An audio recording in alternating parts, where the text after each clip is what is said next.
संगियो अज माशाअल्लाह तंजीम ATI सरगोदा रुख लाउण दे हवाले दे नाल अपनी मुहिम शुरू कर रही है।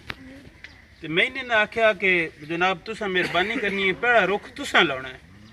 तो मैं इन्होंने एक गुजारिश की थी, जे पहला रुख मैथों लवाउणा है ना तो मोड़ा सुफैदे जहा कोई परदेसी रुख मैथों ना लवे आए। बजे सन साडा इंज कतबा चाया रुख है ही था तो पतली जी छां अगले टोटे च।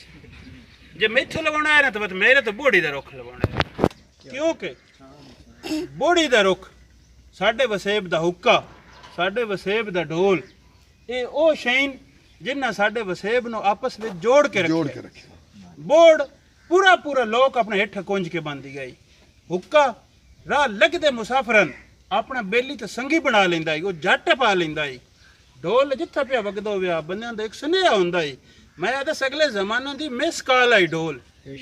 ते इस वास्ते मैं इन्हें आख्या जे मेरे को रुख लवाउणा है ना तो मैं बत रुख लाउणा बोर्ड दा, क्योंकि मैंने बोर्ड दे रुख नाल बड़ा प्यार है।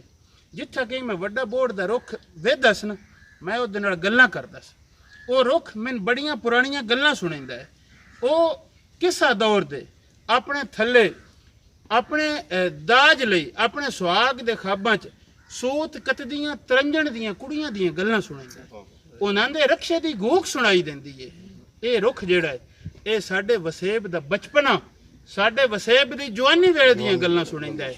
और जिहड़ा साडा वसेब हुण अखीरलियां सावां पिया लैंदा है, मरदा फड़कदा ते तड़पदा पिया है, जितले ओदी जवानी दियां गल्लां मैंने रुख सुणांदा ना ते मैंने बड़ी चस हुंदी आ। इस वास्ता मेरी कोशिश है कि साडे वसेब दा रुख अस इस नूं प्रमोट करिए। ते आओ खां अस हुण बोर्ड दे रुख ला के ATI दी इस मुहिम दा आगाज़ करदे हां।